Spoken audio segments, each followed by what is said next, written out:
ಹಸಿರು ಬೆಟ್ಟಗಳು, ಹೊಲಗಳು ಮತ್ತು ಹಕ್ಕಿಗಳ ಚಿಲಿಪಿಲಿ ಧ್ವನಿಯಿಂದ ಕೂಡಿದ ಒಂದು ಸುಂದರ ಹಳ್ಳಿ.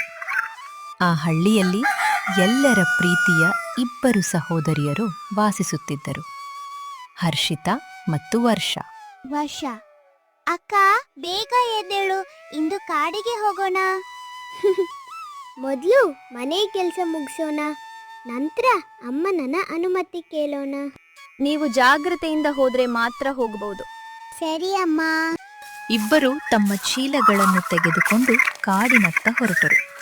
ದಾರಿಯುದ್ದಕ್ಕೂ ಚಿಟ್ಟೆಗಳು, ಮೊಲಗಳು ಮತ್ತು ಬಣ್ಣ ಬಣ್ಣದ ಹೂಗಳು ಅವರ ಗಮನ ಸೆಳೆದವು.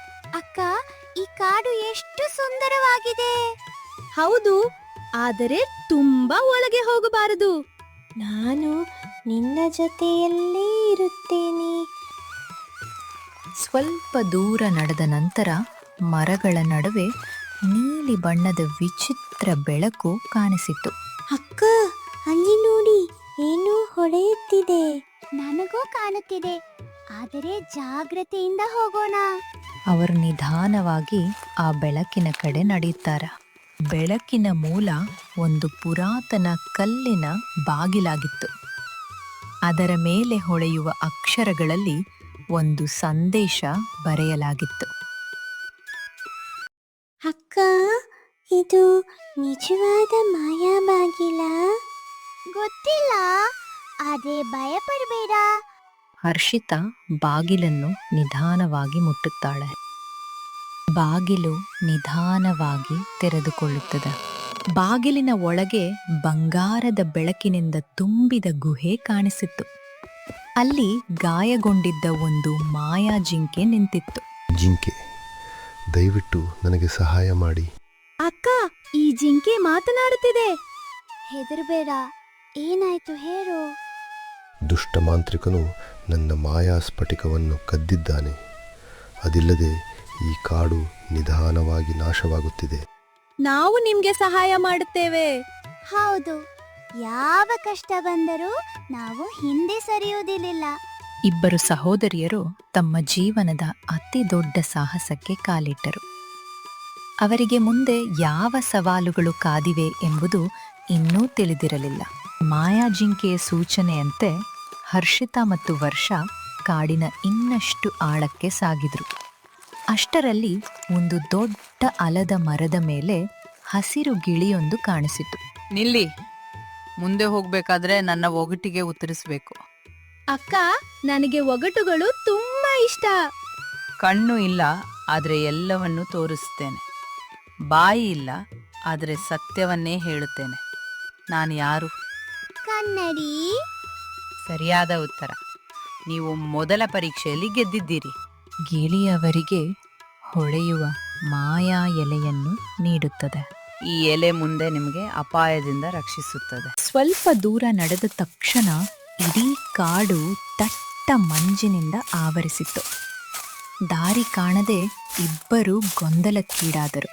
ಅಕ್ಕ, ನನಗೇನೂ ಕಾಣುತ್ತಿಲ್ಲ. ನನ್ನ ಕೈ ಬಿಡಬೇಡ, ನಾವು ಜೊತೆಯಲ್ಲೇ ಇದ್ದರೆ ದಾರಿ ಸಿಗುತ್ತದೆ.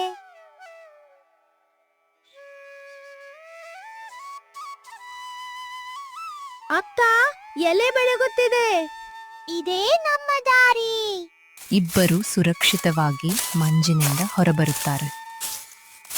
ಅದೇ ಸಮಯದಲ್ಲಿ ಕತ್ತಲೆಯ ಕೋಟೆಯಲ್ಲಿ ದುಷ್ಟ ಮಾಂತ್ರಿಕನು ತನ್ನ ಮಂತ್ರದ ಕನ್ನಡಿಯಲ್ಲಿ ಎಲ್ಲವನ್ನೂ ನೋಡುತ್ತಿದ್ದನು. ಇಬ್ರು ಚಿಕ್ಕ ಹುಡುಗಿರು ನನ್ನ ಕೋಟೆಗೆ ಬರುತ್ತಿದ್ದಾರೆ. ಸ್ವಾಮಿ, ಅವರನ್ನ ಈಗಲೇ ತರೆಯೋನುವೆ? ಇಲ್ಲ, ಮೊದಲು ನನ್ನ ನೆರಳು ತೋಳ ಅವರನ್ನು ಪರೀಕ್ಷಿಸುತ್ತದೆ.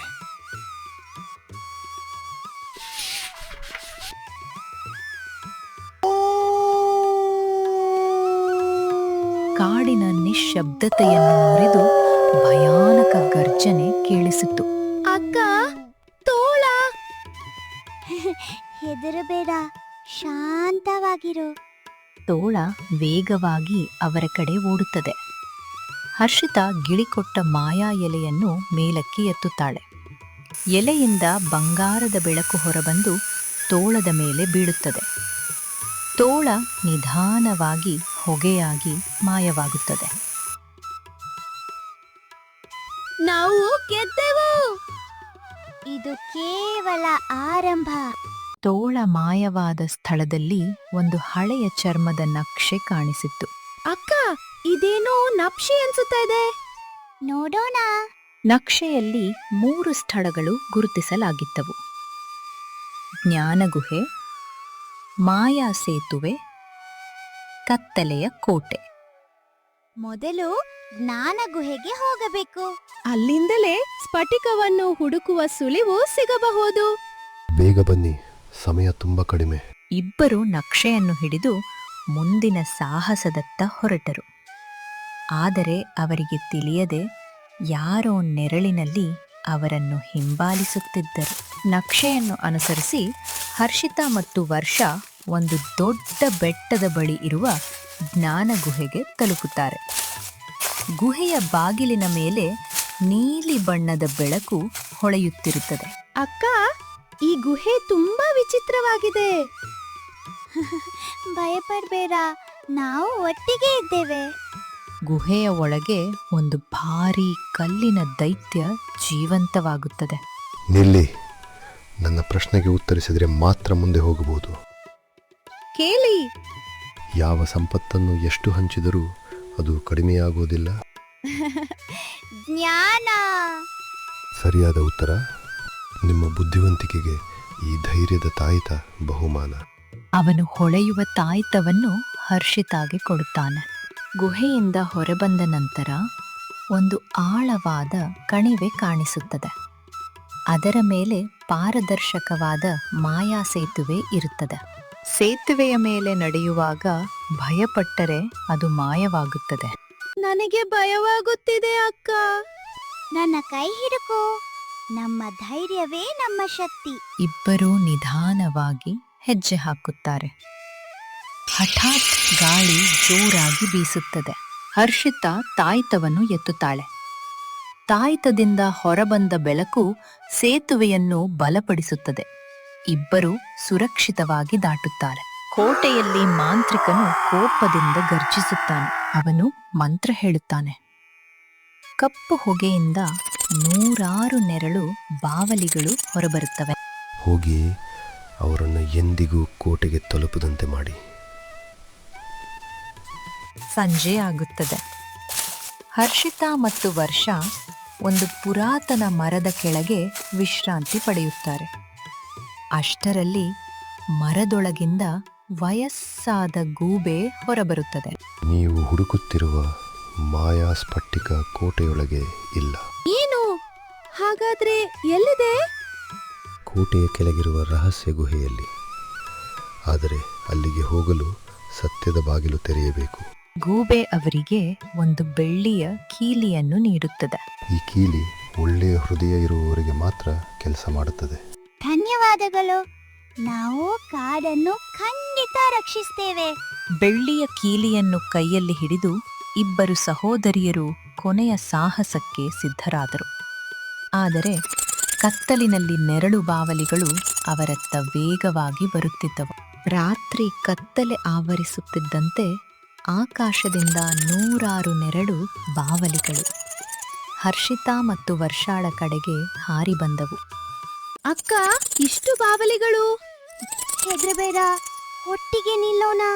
ಹರ್ಷಿತಾ ಧೈರ್ಯದ ತಾಯ್ತವನ್ನು ಮೇಲಕ್ಕೆ ಎತ್ತುತ್ತಾಳೆ. ತಾಯ್ತದಿಂದ ಬಂಗಾರದ ಬೆಳಕು ಹರಡಿ ಬಾವಲಿಗಳು ಹೊಗೆಯಾಗಿ ಮಾಯವಾಗುತ್ತವೆ. ನಾವು ಮತ್ತೊಮ್ಮೆ ಗೆದ್ದೆವು.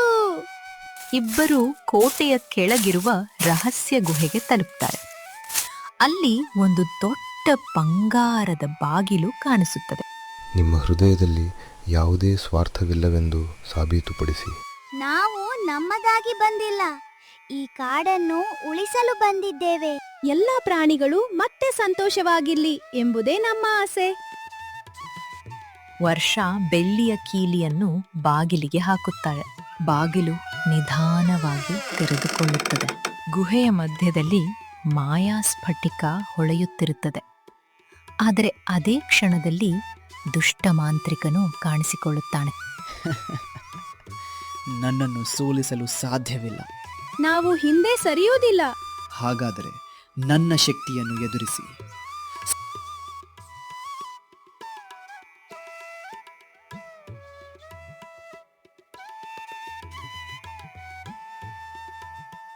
ಇಲ್ಲ, ಇದು ಸಾಧ್ಯವೇ ಇಲ್ಲ. ಹರ್ಷಿತಾ ಮಾಯಾ ಸ್ಫಟಿಕವನ್ನು ಅದರ ಪೀಠದ ಮೇಲೆ ಇಡುತ್ತಾಳೆ. ಕ್ಷಣದಲ್ಲೇ ಇಡೀ ಕಾಡು ಬಂಗಾರದ ಬೆಳಕಿನಿಂದ ತುಂಬುತ್ತದೆ. ಒಣಗಿದ್ದ ಮರಗಳು ಮತ್ತೆ ಹಸಿರಾಗುತ್ತವೆ. ಹೂವುಗಳು ಅರಳುತ್ತವೆ. ಪಕ್ಷಿಗಳು ಹಾಡಲು ಆರಂಭಿಸುತ್ತವೆ. ಮಾಯಾ ಜಿಂಕೆ ಸಂತೋಷದಿಂದ ಓಡಿ ಬರುತ್ತದೆ. ನೀವು ನಮ್ಮ ಕಾಡನ್ನು ಉಳಿಸಿದ್ದೀರಿ. ಧನ್ಯವಾದಗಳು ಹರ್ಷಿತಾ. ಧನ್ಯವಾದಗಳು ವರ್ಷ. ಇಬ್ಬರು ಸಹೋದರಿಯರು ತಮ್ಮ ಹಳ್ಳಿಗೆ ಹಿಂದಿರುಗುತ್ತಾರೆ. ಹಳ್ಳಿಯ ಜನರು ಅವರನ್ನು ಹರ್ಷದಿಂದ ಸ್ವಾಗತಿಸುತ್ತಾರೆ. ನನ್ನ ಮುದ್ದು ಮಕ್ಕಳೇ, ನಿಮ್ ಬಗ್ಗೆ ನನಗೆ ಹೆಮ್ಮೆ. ಅಕ್ಕ, ಇದು ನನ್ನ ಜೀವನದ ಅತ್ಯಂತ ದೊಡ್ಡ ಸಾಹಸ. ನಾವು ಒಟ್ಟಿಗೆ ಇದ್ದರೆ ಯಾವುದೇ ಕಷ್ಟವನ್ನು ಗೆಲ್ಲಬಹುದು. ಧೈರ್ಯ, ಒಳ್ಳೆಯ ಮನಸ್ಸು ಮತ್ತು ಪರಸ್ಪರ ನಂಬಿಕೆ ಇದ್ದರೆ ಯಾವುದೇ ಕತ್ತಲೆಯನ್ನು ಬೆಳಕಾಗಿ ಪರಿವರ್ತಿಸಬಹುದು. ನೀತಿ: ಒಗ್ಗಟ್ಟು, ಧೈರ್ಯ ಮತ್ತು ದಯೆ ಯಾವಾಗಲೂ ದುಷ್ಟತನದ ಮೇಲೆ ಜಯ ಸಾಧಿಸುತ್ತವೆ.